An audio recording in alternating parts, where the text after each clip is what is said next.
Good morning, everyone. Lokesh, Priya, Ranjit, Ravi, Anil, Amit.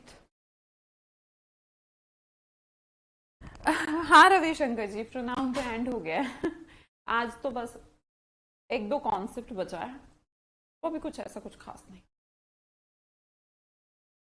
अभी आज सिखाऊंगी आकांक्षा, है ना बेटा? पैटिक भी सिखाएंगे। देखो,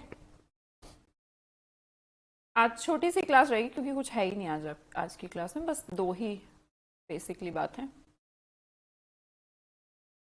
इम्फैटिक प्रोनाउन को पहले सिखा देती हूँ। इम्फैटिक क्या होता है भाई? हमने रिफ्लेक्सिव, बेटा ध्यान से सुन लो, छोटी सी क्लास है 20 मिनट की, प्रोनाउन आपका खत्म हो जाएगा, कल नया चैप्टर शुरू करेंगे। हाँ जी, इम्फैटिक प्रोनाउन हमने रिफ्लेक्सिव प्रोनाउन पढ़ा था, है ना? रिफ्लेक्सिव प्रोनाउन क्या होता था?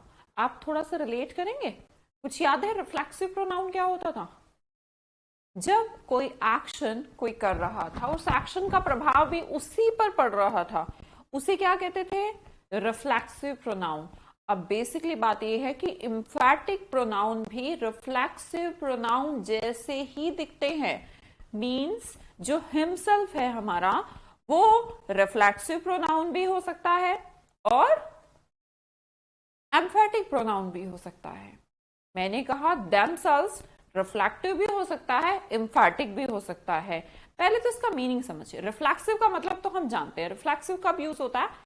जब एक्शन आपने किया, मतलब कि जैसे आई अडेप्ट माई सेल्फ, इसका मतलब मैंने अनुकूल बनाया, मैंने ही बनाया और हुआ भी मैं ही अनुकूल, बना भी मैं ही अनुकूल, तो दिस इज कॉल्ड रिफ्लेक्सिव। जब उस वर्ब का जो एक्शन, जो वर्ब किया है, उसका प्रभाव भी आपके खुद पर ही पड़ रहा है। ठीक है, जैसे कहा मोहित पॉइजन्ड हिमसेल्फ, मोहित ने खुद को ही जहर दे दिया, तो मोहित ने ही दिया और मतलब लिया भी उसी ने है, तो प्रभाव भी उसी पर, एक्शन भी उसी पर। तो हमने कहा फॉर्मेशन थी subject, verb and reflexive pronoun. अब एम्फैटिक प्रोनाउन क्या होते हैं, इन्हें भी ध्यान से समझते हैं। ठीक है, सुनिए पहले मेरी बात। देखो, मैंने कहा आपका कोई दोस्त, आप 3 दोस्त हैं, ठीक है? जैसे पिताम्बर, रवि और लोकेश, तीनों दोस्त हैं। तो रवि जो है लोकेश के घर जाता है और कहता है कि पिताम्बर की तो तबीयत ठीक नहीं है यार। तो बोला आया नहीं, वो बोले उसकी तो तबीयत ठीक नहीं है। तो लोकेश कहता व्हाट, पागल है क्या? मैंने खुद उसे 10 मिनट पहले बाजार में देखा। बोला है, मेरे से तो कह रहा तबीयत ठीक नहीं। सोचो, फील दो इस बात का। उसने कहा मैंने देखा, सिंपल है, मैंने देखा, आई सो हिम। ठीक है, देखो ध्यान से। नहीं नहीं नहीं, एक्शन खुद वो रिफ्लेक्सिव, समझिए, एम्फैटिक को समझते हैं। मैंने कहा, मैंने, लोकेश ने कहा है ना, मैंने उसे देखा।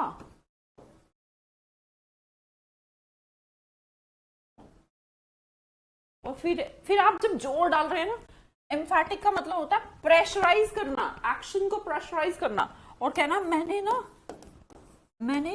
खुद खुद मतलब अपनी आंखों से, आप कहना ना मैंने अपनी आंखों से उसे देखा, मैंने खुद उसे देखा। तो एक बात बताओ, जो ये वाला जो खुद है, ये माई सेल्फ है। क्या ये माई सेल्फ यहां पर रिफ्लेक्सिव प्रोनाउन है?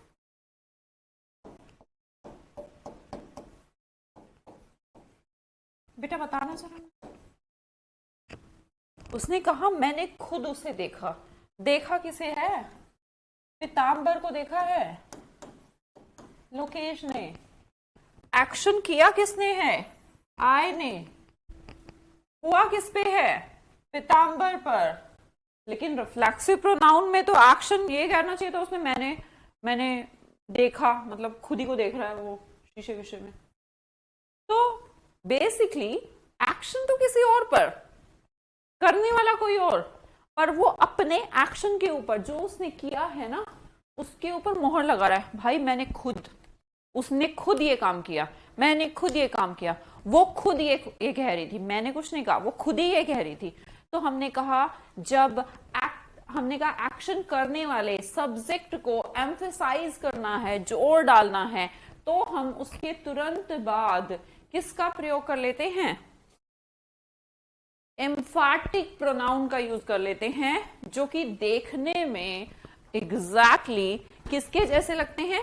रिफ्लेक्सिव प्रोनाउन जैसे। ठीक है जी। अब मुझे बताइए सबसे पहले, क्या आप इसकी भावना को समझे? इसकी भावना क्या है बेटा? क्लियर? रिफ्लेक्सिव और एम्फैटिक की भावना क्लियर? उसके बारे में, इसके बारे में बात करते हैं कि कैसे इसे यूज किया जाता है। किसी को कोई डाउट? No ma'am? पक्का? श्योर? कुछ नहीं पूछना? ठीक है भाई। अगर नहीं है तो फिर हम इसके एग्जाम्पल समझाते हैं। We are saw him there, इसका मतलब क्या है? क्या ये सेंटेंस गलत है? क्या ये सेंटेंस गलत है? अब आप कहेंगे मैम ourselves तो रिफ्लेक्सिव प्रोनाउन होता है, इसे तो वर्ब के बाद लगना चाहिए, we saw ourselves him there, तो आप इस सेंटेंस को गलत बना देंगे अगर आप ऐसा करेंगे तो। अगर आप इसे ऐसा कर देंगे कि we saw ourselves him there, तो इसका मतलब ही कुछ अलग ही बेढंगा कर दोगे आप तो। ये नहीं कह रहा कि हमने खुद को देखा, ये कह रहा भाई हमने खुद उसे देखा।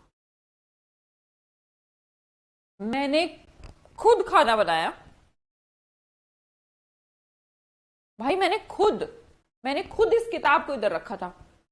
तो जब आप मैंने खुद ऐसा कहना चाहते हैं, हमने खुद उसे देखा, तो ये जो सेंस है, आप अपने आप पर स्ट्रेस डालना चाहते हैं और कह रहे हैं ये एक्शन मैंने भाई खुद करा है। करा तो वैसे भी खुद था, पर और ज्यादा एम्फसाइज करने की कोशिश कर रहे हैं। इसे कहते हैं एम्फैटिक प्रोनाउन। इसे आप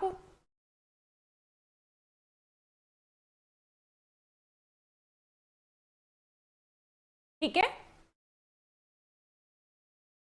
और समझो, सही है ना? सिंपल है, कोई दिक्कत तो नहीं इसमें? आगे समझते हैं। इसका मतलब ये हुआ, ये सब एम्फसाइज करता है उस सब्जेक्ट के उस एक्शन को। भाई मैंने खुद ऐसा करा, मैंने खुद ऐसा करा। तो ये जो खुद है, दिस इज लाइक एम्फैटिक प्रोनाउन। लगता तो रिफ्लेक्सिव प्रोनाउन जैसा है, बट वो रिफ्लेक्सिव प्रोनाउन नहीं होता। तो ये गलती ना करें देखने में कि रिफ्लेक्सिव है एम्फैटिक। आप खुद समझ जाएंगे एम्फैटिक है या रिफ्लेक्सिव। शुरू फर्स्ट वाले सेंटेंस में अगर मैं आपसे पूछूं, बताइए ourselves यहाँ पर रिफ्लेक्सिव है एम्फैटिक, तो आप कहेंगे एम्फैटिक। इसका बहुत ही सिंपल तरीका है पहचानने का। अब आप कहेंगे मैम कंफ्यूज हो गए तो हम क्या करेंगे? भाई बहुत सिंपल तरीका है, मैं आपको पोजीशन बता देती हूँ एम्फैटिक प्रोनाउन की। दो ही पोजीशन होती है। पहली पोजीशन, सब्जेक्ट के तुरंत बाद एम्फसाइज किया जाए। ठीक है, सब्जेक्ट के बाद तुरंत बाद एम्फैटिक को यूज कर लिया जाए, फिर मेन वर्ब और फिर ऑब्जेक्ट को। भाई ये तो होता ही है, सब्जेक्ट ऑब्जेक्ट और मेन वर्ब एंड ऑब्जेक्ट। जब ये ऑब्जेक्ट सब्जेक्ट ही होता है तो हम यहाँ पर रिफ्लेक्सिव लगा देते हैं, पर ये ऑब्जेक्ट कुछ और है। अब ऑब्जेक्ट कोई और है, वर्ब तो है ही। आप अपने आप को एम्फसाइज कर रहे हैं, तो आप खुद के बाद, सब्जेक्ट के बाद एम्फैटिक प्रोनाउन को यूज कर लीजिए। ये है पहली पोजीशन। दूसरी पोजीशन है, या तो यहां आ जाए या फिर बाद में। हमने कहा सब्जेक्ट मेन वो ऑब्जेक्ट तो हमारा होता ही है मेन फॉर्मेशन, और लास्ट में भी हम एम्फैटिक प्रोनाउन को यूज कर लेते हैं। अब आप सोचिए, ध्यान से सोचिए, रिफ्लेक्सिव प्रोनाउन की पोजीशन तो ऑब्जेक्ट की जगह पर होती थी ना, तो फिर तो कंफ्यूजन ही नहीं होना चाहिए। एम्फैटिक की अलग कंडीशन है, रिफ्लेक्सिव की अलग कंडीशन है, अलग पोजीशन है। वर्ब के बाद जब रिफ्लेक्शन हो रहा था एक्शन का, that is reflexive pronoun. Verb के बाद जहां पर रिएक्शन हो रहा था, दैट इज रिफ्लेक्सिव प्रोनाउन। पर हमने कहा अगर मैं कहूं एम्फैटिक है, तो या तो सब्जेक्ट के तुरंत बाद या फिर सेंटेंस के आखिरी में। बस इतनी सी और छोटी सी बात आपको समझनी है। ठीक है,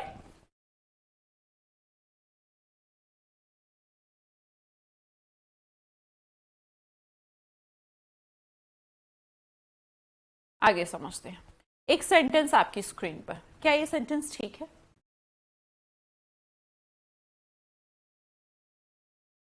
पढ़ो बेटा पढ़ो, जल्दी पढ़ो। अब तो तुम प्रोनाउन पूरा पढ़ चुके हो, अब तो तुम्हारा दिमाग खुल जाना चाहिए।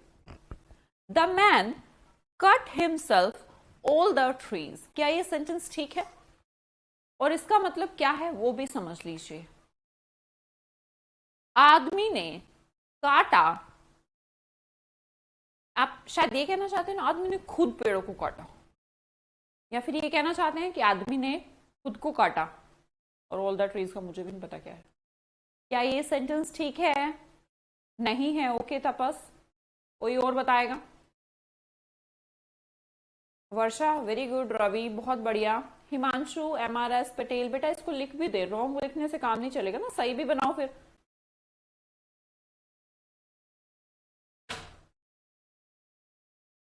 नहीं ठीक नहीं है। अच्छा किस सबको लग रहा है ठीक नहीं है? ओके तो ठीक नहीं है तो ठीक तो लिख दो, तुम्हें तो सबको पता है। The man himself cut all the trees, या फिर the man cut all the trees himself, क्योंकि आपको आइडिया लग गया। अब एक बच्चा मुझसे पूछ रहा तो मैम हमें कैसे पता लगेगा? पता तो लग जाएगा यार, आदमी ने खुद को काटा, ऑल द ट्रीज यहां पर क्या कर रहा है? ऑल द ट्रीज हमारे ऑब्जेक्ट हैं और हिमसेल्फ भी ऑब्जेक्ट तुमने बना दिया। दो दो प्रोनाउन, दो दो एक साथ नाउन प्रोनाउन नहीं लगते यार, गड़बड़ है, ऑलरेडी ऑब्जेक्ट है। The man cut all the trees, the man cut what? पेड़ों को काटा, व्हाट का रिप्लाई ऑब्जेक्ट, तो ये जो हिमसेल्फ है ये यहाँ पर रिफ्लेक्सिव नहीं हो सकता। दिस शुड बी एम्फाटिक केस, और एम्फाटिक की दो केस हैं, या तो आगे लगा दो या आखिरी में। मुझे लगता है सबने ही ठीक किया है और आप सब समझ गए हैं। या तो इसे ऐसे लगा लीजिए, या फिर जैसे आपने बनाया the man himself cut all the trees, आप ऐसे भी लगा सकते हैं, दोनों ही तरीके से। रोहित, पटेल, तनु, पूनम, आकांक्षा, मोहित, सबका ठीक है भाई, कोई भी बच्चा ऐसा नहीं है जिसका गलत हो। आगे समझिएगा, अगला सेंटेंस आपकी स्क्रीन पर। क्या ये सेंटेंस ठीक है? आगे भी पढ़िए, इसे भी मुझे बताइए, क्या ये सेंटेंस ठीक है? They themselves blamed for all that confusion.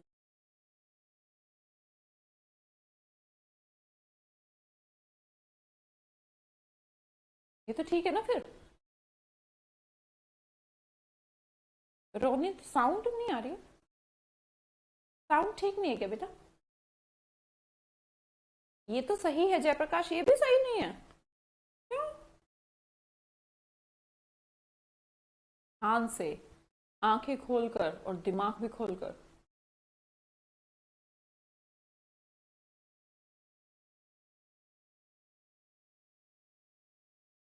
बना लो तुम जैसा तुम्हें। They themselves blamed for all that confusion. ये तो ठीक है ना? मुझे पता था तुम्हें ठीक ही लगे।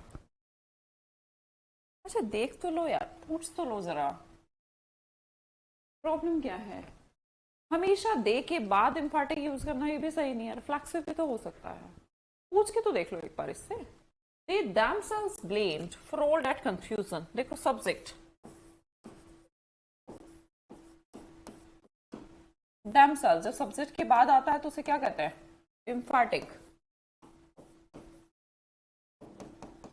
ब्लेम्ड वर्ब, अब आप कहेंगे मैम ये वर्ब का ऑब्जेक्ट तो आगे है ही, तो टेंशन ही नहीं। ये स्ट्रक्चर आपने हमें सिखाया था, आपने हमें बोला कि इम्फैटिक का जब भी केस हो तो ये स्ट्रक्चर फॉलो होगा। इसका मतलब मैम ये सेंटेंस ठीक है, क्योंकि आपने ही बोला ये स्ट्रक्चर सही है तो मतलब सही है। पर तुम अकल के अंध हो, दिमाग से कानो, तुम्हें ये नहीं समझ में आ रहा ये फोर क्या है? ये प्रपोजिशन है, और प्रपोजिशन के बाद आने वाला प्रपोजिशन का ऑब्जेक्ट है। तो ये वर्ब का ऑब्जेक्ट कहां है गधो? बताओ मुझे, ढूंढ के बताओ इस वर्ब का ऑब्जेक्ट कहां है?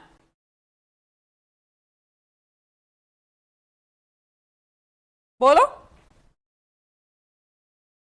ब्लेम्ड का ऑब्जेक्ट ढूंढ के बताओ मुझे, वरना तुम मुर्गे बन जाओ सारे के सारे।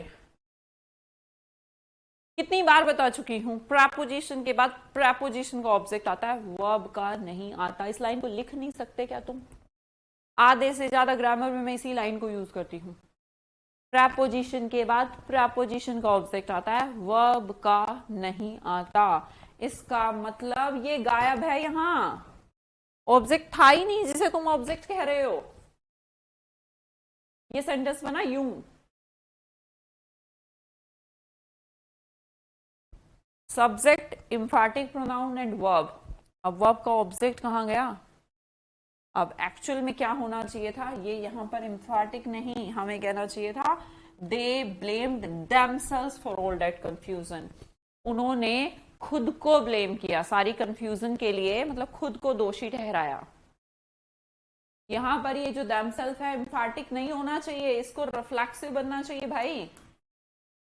और रिफ्लेक्सिव बनकर इस बेचारी वर्ब को ऑब्जेक्ट देना चाहिए।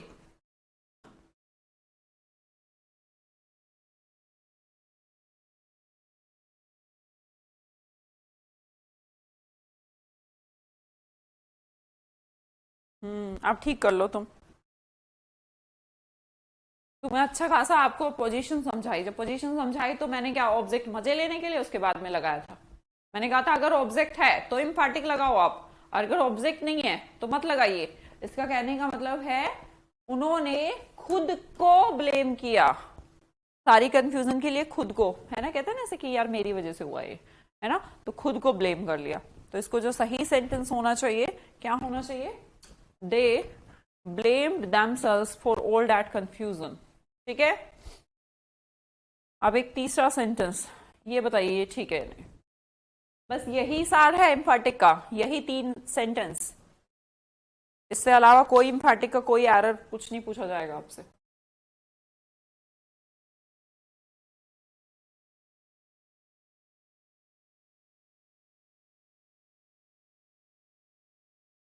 तीसरा सेंटेंस बताओ। अच्छा, जिसका ठीक था ठीक है बेटा, वो मुर्गे मत बनाओ ना, बाकी बन जाओ। तीसरा सेंटेंस बताओ, क्या ये ठीक है?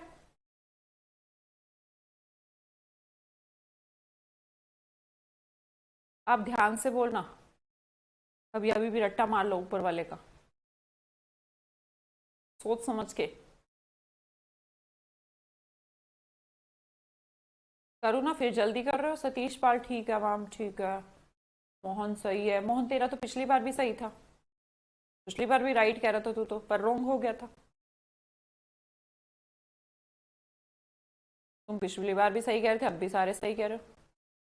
वेरी गुड करुणा, सही आंसर करुणा ने दिया कि इसमें ऑब्जेक्ट है मैम, इसलिए ये एम्फैटिक हो सकता है। दे themselves blamed him, उन्होंने खुद उसे ब्लेम किया है। उन्होंने उन्होंने ब्लेम किया है, ऑब्जेक्ट है डायरेक्ट, ईरा हिम यू या फ्रेंड्स, किसी को भी ब्लेम किया है। उसने खुद मुझे ब्लेम किया यार, उसने खुद उसे ब्लेम किया, उसने खुद अपने दोस्तों पे इल्जाम लगाया। तो इस ब्लेम्ड का ऑब्जेक्ट मुझे मिल गया, हिम यू या फ्रेंड्स कोई भी हो सकता है। इस केस में इम्फैटिक प्रोनाउन ठीक है, बस यही केस है, यही मोस्ट मोस्ट मोस्ट इंपॉर्टेंट बात है इम्फैटिक की, इससे अलग कुछ भी नहीं। अगर आपको समझ में आ गई है तो बहुत बढ़िया। इसके बाद आपका सिर्फ एक केस बचता है प्रोनाउन के अंदर। क्लियर? अभी भी कोई बता दें भाई, अभी भी नहीं आता हो तो।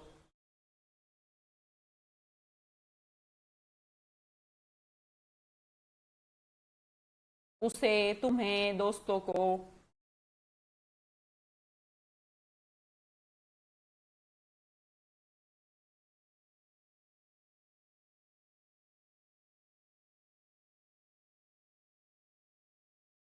अब तो दिक्कत नहीं है, ऑब्जेक्ट है। अगर ऑब्जेक्ट है तो हम इम्फैटिक को यूज कर सकते हैं और कह सकते हैं उन्होंने खुद उसे ब्लेम किया।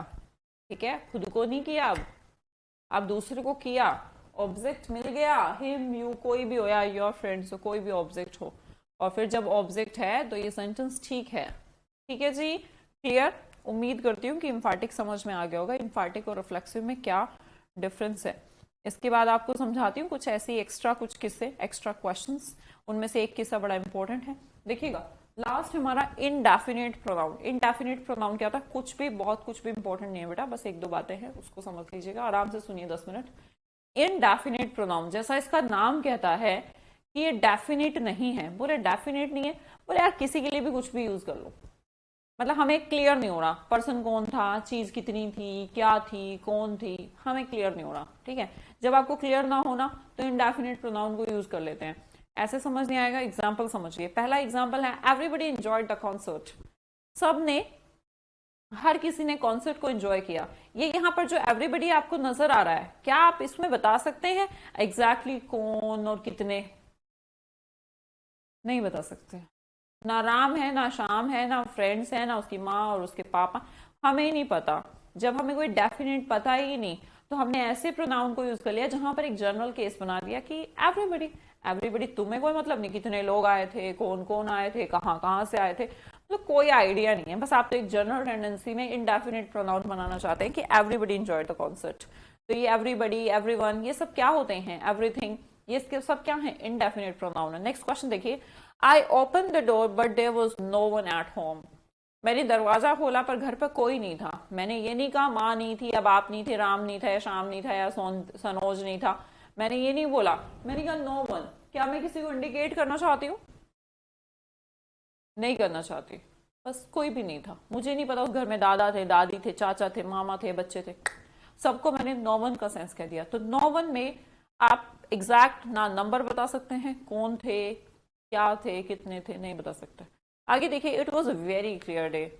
It was a very clear day मतलब एकदम साफ दिन था। वी कुड सी एवरीथिंग, हम सब कुछ देखते थे। सब कुछ में तो सब आता है। आसमान भी आता है, पेड़ भी आता है, कुत्ता भी आता है, मगरमच्छ भी आता है, मगरमच्छ अगर सामने हो तो, सड़क भी आती है, एरोप्लेन भी आता है, बादल भी आते हैं, बिल्डिंग भी आती है।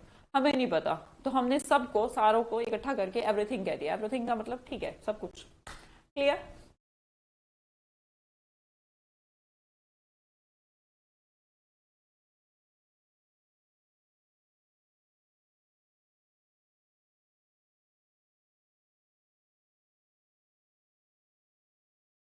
क्लियर भाई?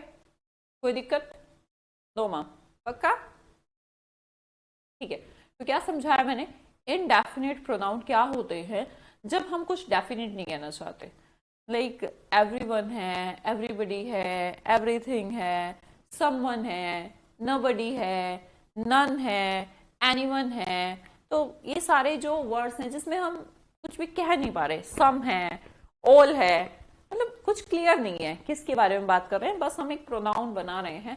ये सब हमारे इनडेफिनेट प्रोनाउन की स्थिति में बयां होते हैं। अब इसके अंदर आपको जो देखने को मिलेगा, सबसे जो इंपॉर्टेंट है वन का केस। आपको इसके बहुत सारे क्वेश्चंस प्रीवियस ईयर में आए हुए मिलेंगे, तो उसके ऊपर मैं आपको सिखा देती हूँ कि वन, जो वन है इसका मतलब एक नहीं है, इसका मतलब है हर किसी को, हर एक। वन का जो सिंबलाइजेशन है वो हर एक जैसा है, ठीक है। तो इसका जो रिफ्लेक्सिव बनता है वन सेल्फ बनता है। तो वन के लिए जो प्रोनाउन आपको यूज करने उनको जिक्र करती हूँ। पहला क्वेश्चन आपकी स्क्रीन पर, one should adapt himself to the situations that he faces in his life. One का मतलब एक नहीं जो आपके घर में रहता है, वन का मतलब है हर एक यार। वन का मतलब क्या है?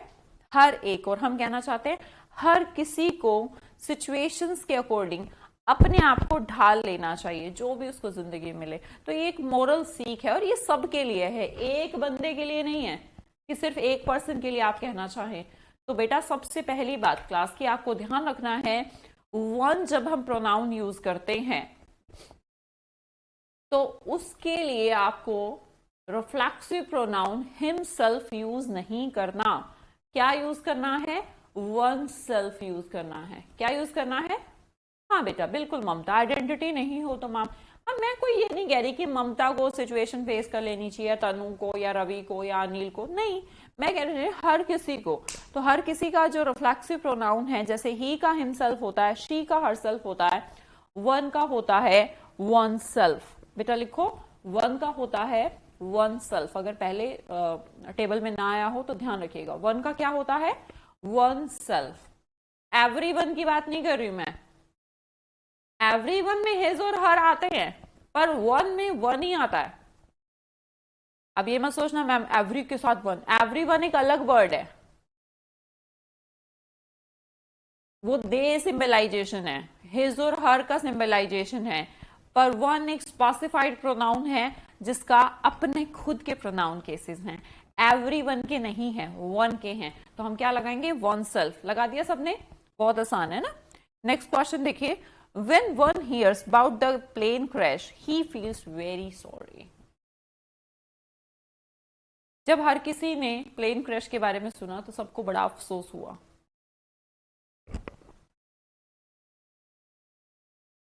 he feels very sorry।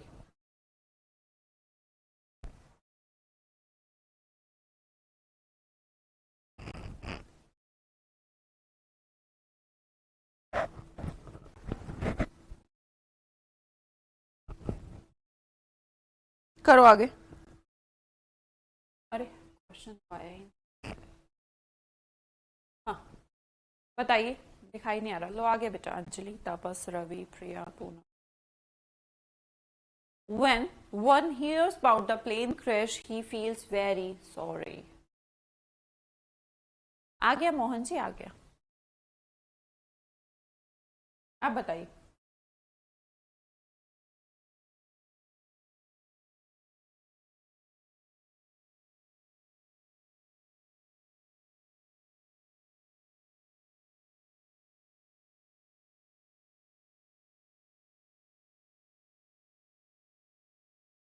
बेटा है तो यहाँ पे भी कुछ है। मुझे ये बताओ, ये जो ही प्रोनाउन है ये किसके लिए आया है? बताओ ना। भाई प्रोनाउन है, किसी के लिए तो आया होगा।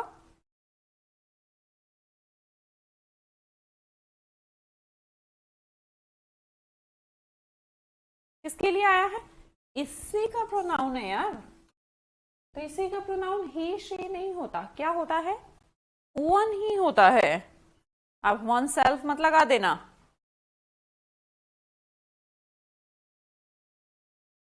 One feels very sorry. One self क्यों नहीं लगा दूं मैं? वंस क्यों नहीं लगा दूं? बेटा क्या बनाना है? सब्जेक्ट बनाना है यार। देखो ना, ये वर्ब है। तुम्हें ये नहीं समझ में आया अभी तक सब्जेक्ट और वर्ब कुछ होता है? वर्ब से पहले सब्जेक्ट आता है और सब्जेक्ट का मतलब सब्जेक्टिव केस होता है। और रिफ्लेक्सिव प्रोनाउन जो आप बना रहे हैं वन सेल्फ, क्या वो कभी सब्जेक्ट हो सकता है? सिखाया भी था। माई सेल्फ रोहन नहीं कहते। माई सेल्फ से आप सब्जेक्ट नहीं बना सकते। सब्जेक्ट बनाना है तो सब्जेक्टिव केस बनाइए, और वन का सब्जेक्टिव केस वन होता है, वन सेल्फ नहीं होता यार।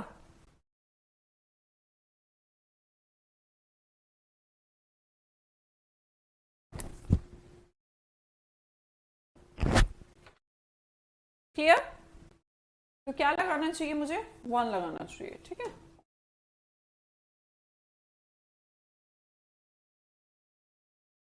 ये पूनम, वसंते, कोई मैंने पजेशन पूछा यहाँ पर? हिज और हर था क्या जो वंस लगा रही हो?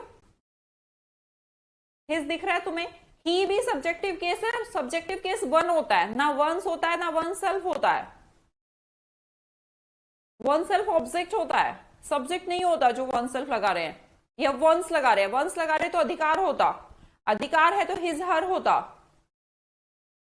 हिज को वंस में क्रिएट कर सकते हो, और हिज और हर जहां पर है उसके बाद नाउन होना चाहिए। फील्स तो एक वर्ब है, वर्ब से पहले सब्जेक्ट आता है और सब्जेक्ट वन होता है, ना वंस होता ना वन सेल्फ होता। ठीक है, आगे समझिए। अगला करो फिर। One should do one's job well. One should do one should do one's job well. हर किसी को अपनी नौकरी अच्छे से करनी चाहिए। One should do once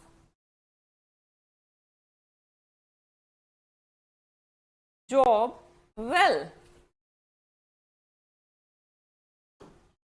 one का ऑब्जेक्टिव केस वंस नहीं होता, क्या होता है? ये वंस। ठीक करिए इसे। शायद हो सकता है आपको ना पता हो, पर कोई बात नहीं, आज के बाद ध्यान रहेगा। One should do one's job well. अब हमने कहा इसको ऐसे लिखिए। अब ये एडजेक्टिव है, चेक करना है तो चेक कर लो। जॉब क्या है? नाउन है।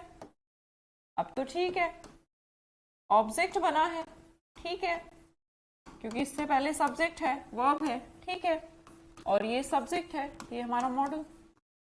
सारी ग्रामर एक ही कॉन्सेप्ट के ऊपर है, उसे भूला मत करो तुम लोग।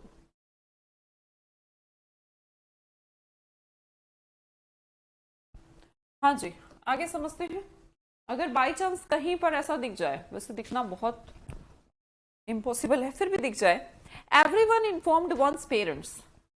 एवरीवन जो है, एवरीवन का पजेसिव एडजेक्टिव वंस नहीं होता। वंस तो किसका होता है? वन का होता है। फिर मैम एवरीवन का क्या होता है? एवरीवन का एवरी वंस ही होता है क्या? इसकी जगह पर ऐसा लिख दो एवरी वंस। वन तो नहीं होता है, एवरी वन का पजेसिव वंस तो नहीं होता, फिर क्या होना चाहिए? एवरी वंस होना चाहिए।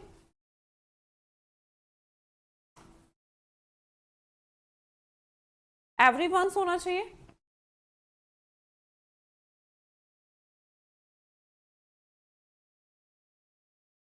एवरीवन इन्फॉर्म्ड, हर किसी ने अपने पेरेंट्स को इन्फॉर्म किया।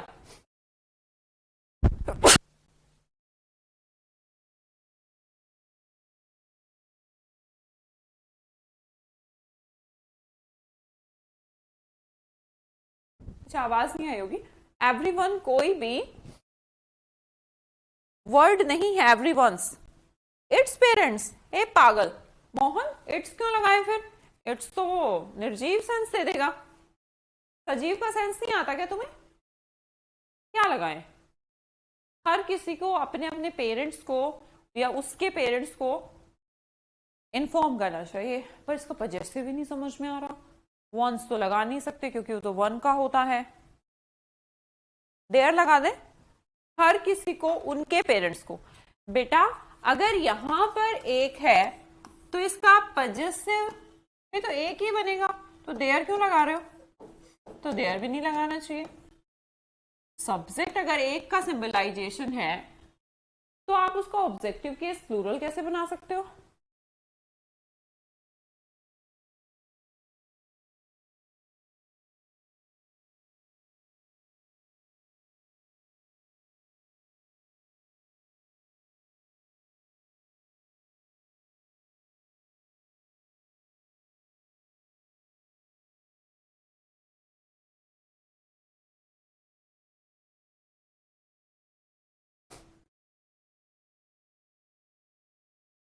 हाँ तो क्या हो गया बेटा, मैं भी तो पजेसिव ही कह रही हूँ। हिज या हर लगा ले मैम, बहुत बहुत बढ़िया भाई। चलो एवरी वंस भी नहीं होता, वंस भी नहीं होता, देयर भी नहीं होता, तो हम हिज या हर का यूज करेंगे। प्लूरल बना नहीं सकते, तो ध्यान रखेंगे अगर एवरीवन है तो इसका जो पजेसिव प्रोनाउन है वो हमें क्या लगाना चाहिए? पजेसिव प्रोनाउन है जो क्या लगाना चाहिए? हिज या हर लगाना चाहिए, ठीक है।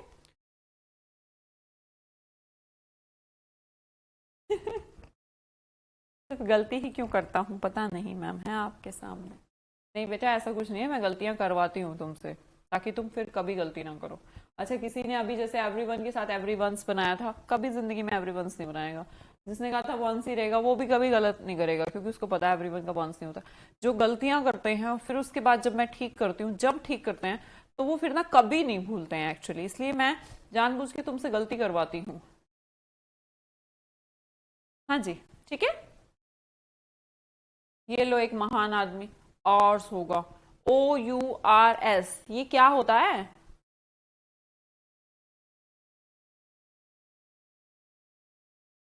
प्रोनाउन है वो पजेसिव जो मिल के बनता है एडजेक्टिव प्लस नाउन से, पर यहां तो पेरेंट्स हैं ऑलरेडी। क्या बोले जा रहे हो?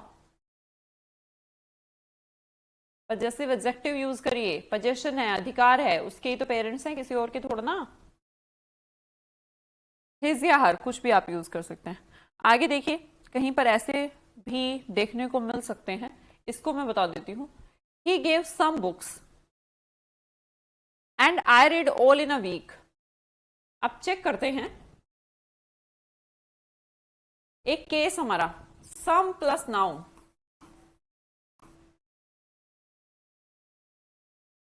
सम प्लस नाउन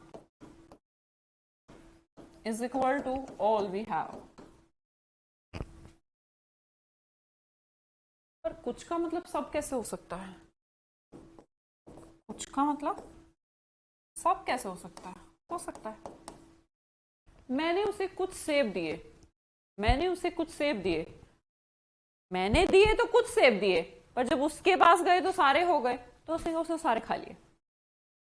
मैंने उसे कुछ सेब दिए और उसने सारे खा लिए, तो जिन्हें मैं कुछ सेब कह रही थी उसके लिए तो वो सारे सेब हो गए। फॉर एग्जाम्पल, मेरे पास 100 सेब थे,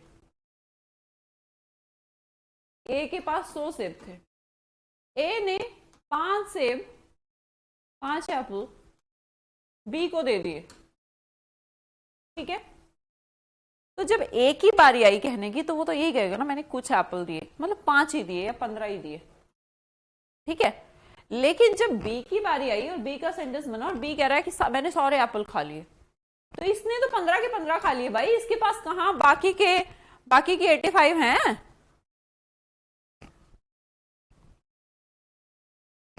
मेरी बात समझ में आई? जिसके पास 100 थे उसी के लिए तो 15 कुछ हैं, सम है, लेकिन इसके सम एप्पल इसने तो सारे खा लिए, तो इसके लिए तो ऑल है, बस तो अब कुछ बचे ही नहीं, सारे के सारे खा लिए। तो ये जो सेंटेंस आपको दिख रहा है जिसमें आपको लग सकता है कि सम बुक्स की जगह पर he gave some books and I read some नहीं, अब इस पर्सन के लिए तो ये ऑल है, तो ये सेंटेंस एकदम ठीक है, तो कोई एरर लगा के मत आइएगा, ठीक है जी। अब आप कुछ मुझसे पूछना चाहें तो आज पूछ सकते हैं, हमारे पास समय है, लेकिन टॉपिक से रिलेटेड ये मत पूछिएगा वो टॉपिक कब होगा, ये कब होगा। प्रोनाउन की कुछ बात पूछनी है तो पूछिए, एक्स्ट्रा बात नहीं। मैथ का कोर्स करा दूं, देखो हो गए ना फिर शुरू, फालतू बात नहीं बेटा, सिर्फ मुझे डाउट बताइए। कुछ पढ़ रहे होंगे ना, प्रोनाउन साथ साथ पढ़ा है, कोई वर्ड, कोई ऐसा कोई कॉन्सेप्ट पूछो। ठीक है रंजीत कुशवाहा जी, आपको कभी नहीं बताएंगे, डोंट वरी, क्यों टेंशन लेते। हाँ जी बेटा रवि, हो गया, जिसको जाना है वो जा भी सकता है, जिसको जो पूछना है पूछ सकता है।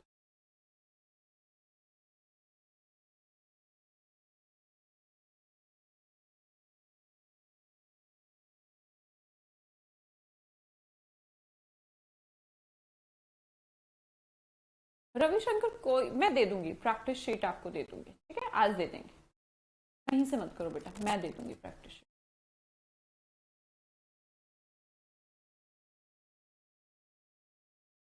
शोभा कुमारी शुरू से आई थी आप क्लास में?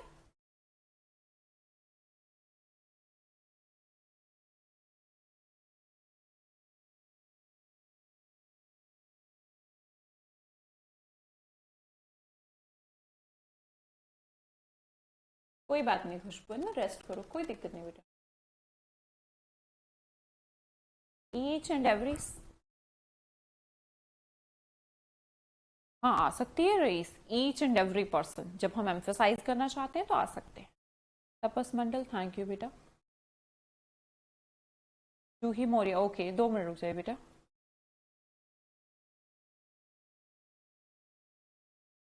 Everybody can't be intelligent, can't they, ma'am ये बता दो, क्या बताऊं, क्वेश्चन टैग है ये तो, क्वेश्चन टैग में पढ़ेंगे, बाकी ये सेंटेंस ठीक है।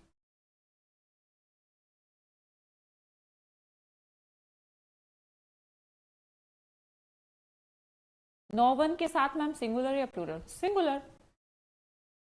क्वेश्चन टैग है इसमें करुणा जी, क्वेश्चन एकदम ठीक है बेटा, क्वेश्चन टैग में पढ़ेंगे, थोड़ा सा इंतजार करिए, क्वेश्चन टैग पढ़ने के लिए पूरा कॉन्सेप्ट पढ़ना पड़ेगा ना, दूसरे टॉपिक में मत जाइए। Thank you Mohit, thank you.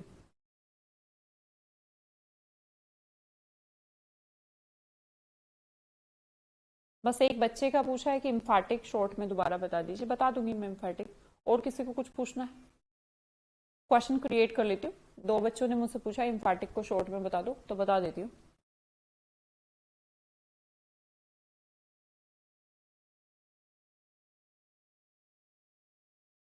Many और मच में कंफ्यूजन है, अमित झा जी डिटर्मिनर चैप्टर आएगा, बस 5 दिन में आपका ये कॉन्सेप्ट भी क्लियर हो जाएगा। हिमांशु आपका भी हो जाएगा ईच एंड एवरी, बेटा वो रुकिए, वो अलग टॉपिक में हम समझेंगे वो आपकी कहानी, उसके लिए मुझे फिर पूरा कॉन्सेप्ट पढ़ाना पड़ेगा, क्योंकि इतना भी टाइम नहीं कि मैं एक चैप्टर डिटर्मिनर पढ़ाने लगूँ अभी, है ना। हिमांशु आई थिंक आप मेरी बात समझेंगे, अमित झा मैनी मच ये सब सिखाऊंगी, एक बार पूरा हो जाएगा फिर पूछना।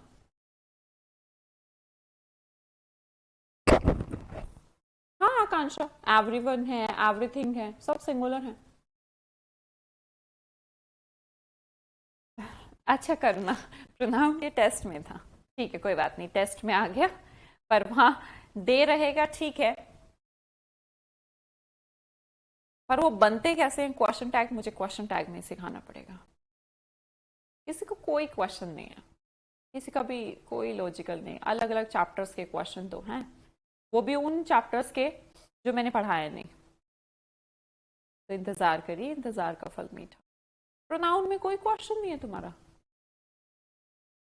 पढ़ते हो? कल बेटा एयरमैन एडजेक्टिव होगा शायद, एडजेक्टिव के बाद जो ये जो सबका सबका क्लियर हो जाएंगे सारे, कुछ नहीं बचेगा तुम्हारा। जब तुम बैच पूरा कर लोगे कुछ भी नहीं बचेगा।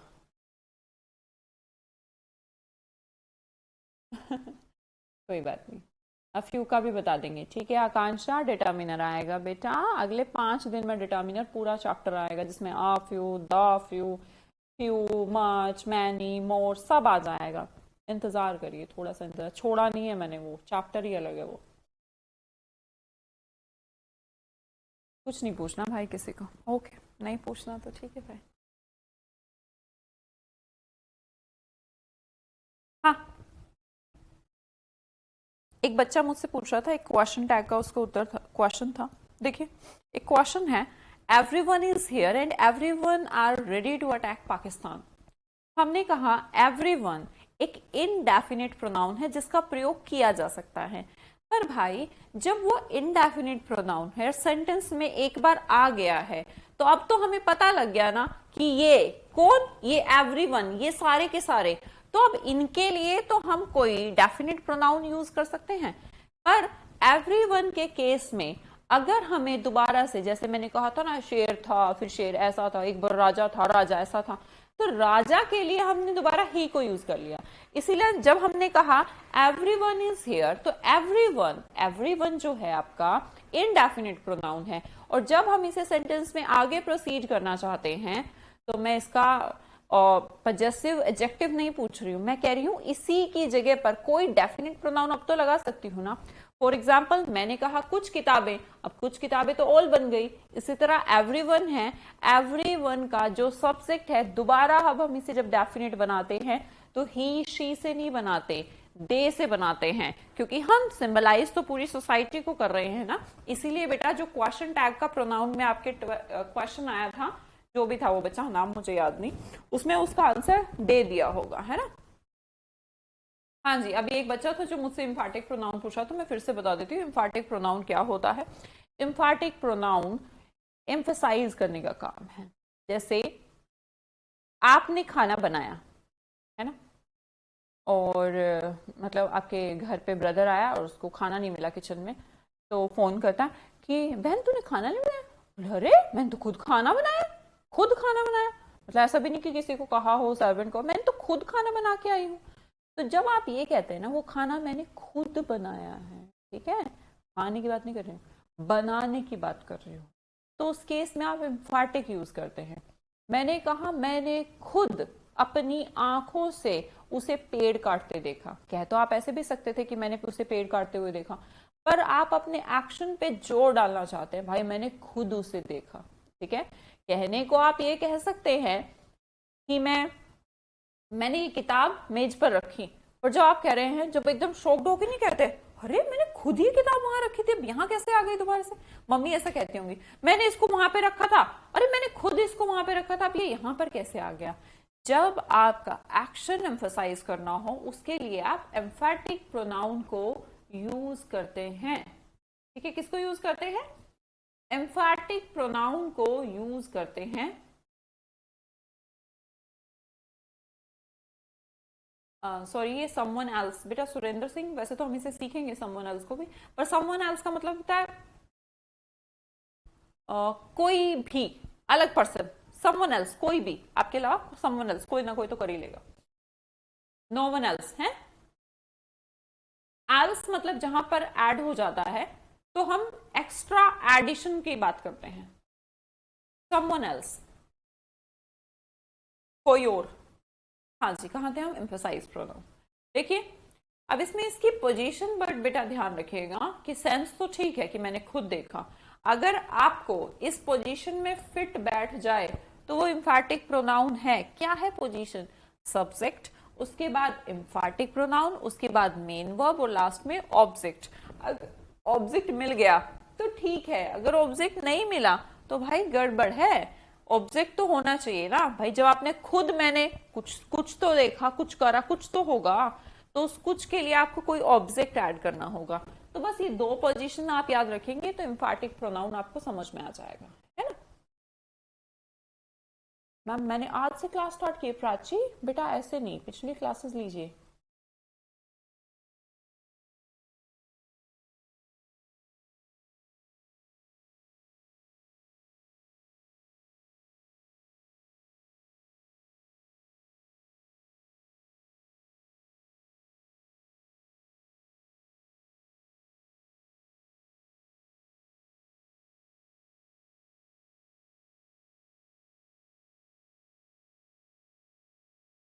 वैसे कोई दिक्कत नहीं है सुरेंद्र सिंह जी, समवन भी ठीक है, दूसरे होता, पर समवन एल्स आप एक्सक्लूड करके बोल रहे हो, किसी को एक्सक्लूड, भाई ये नहीं तो कोई और कर देगा, समवन एल्स, कोई भी इसे कहते हैं समवन एल्स।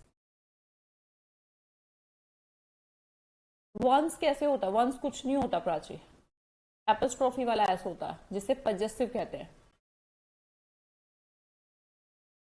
समझ में आ गया शोभा? ठीक। और कोई?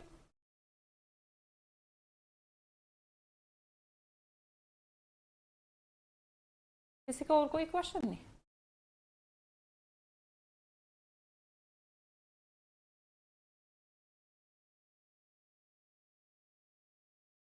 एनी?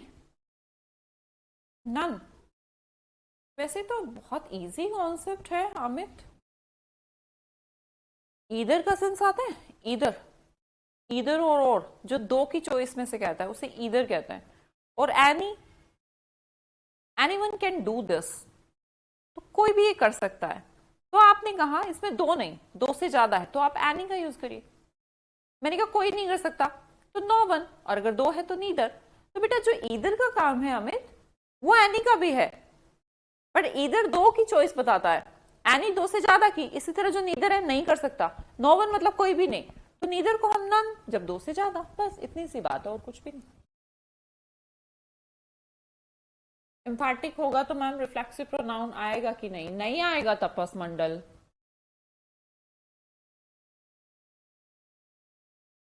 फिर क्या एक्शन को एम्फेसाइज करना, उस एक्शन के रिसीवर ही आप हो, तो किसी को क्या आप बयां कर रहे हो? बयां करने के लिए आप वर्ब के ऊपर जोर डालते हो, जब आपने खुद ही करा है अपने आप को तो क्या? जैसे आप ये कहना चाहते हो दे themselves अडेप्ट themselves, उन्होंने खुद खुद को अनुकूल बनाया। भाई ऑब्वियस सी बात है कि उन्होंने खुद को बनाया। अब एम्फेसाइज एक्शंस दूसरों पर किए हुए करे जा सकते हैं, खुद को एम्फेसाइज कर रहे हो क्या आप? ठीक है तपस।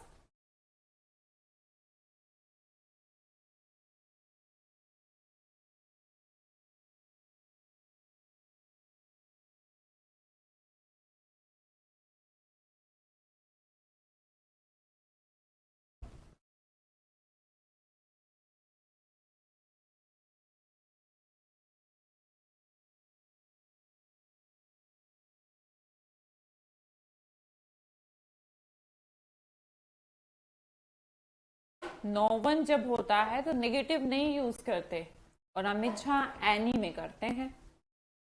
हम एक नेगेटिव के साथ दूसरा नेगेटिव यूज करेंगे तो क्रॉस हो जाएगा ना, इसलिए नोवन में नहीं करते।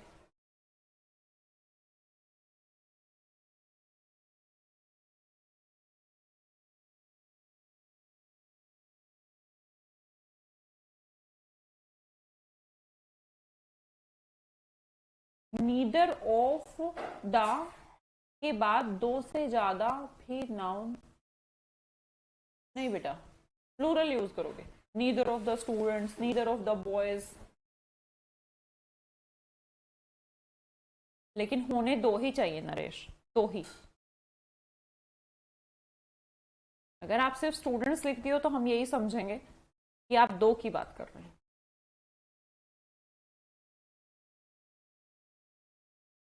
सुकृति बड़ा अच्छे से ईच एंड एवरी का केस समझाया है बेटा। एवरी एक डिटर्मिनर होता है, वैसे नहीं समझ में आया तो डिटर्मिनर में भी सिखा दूंगी।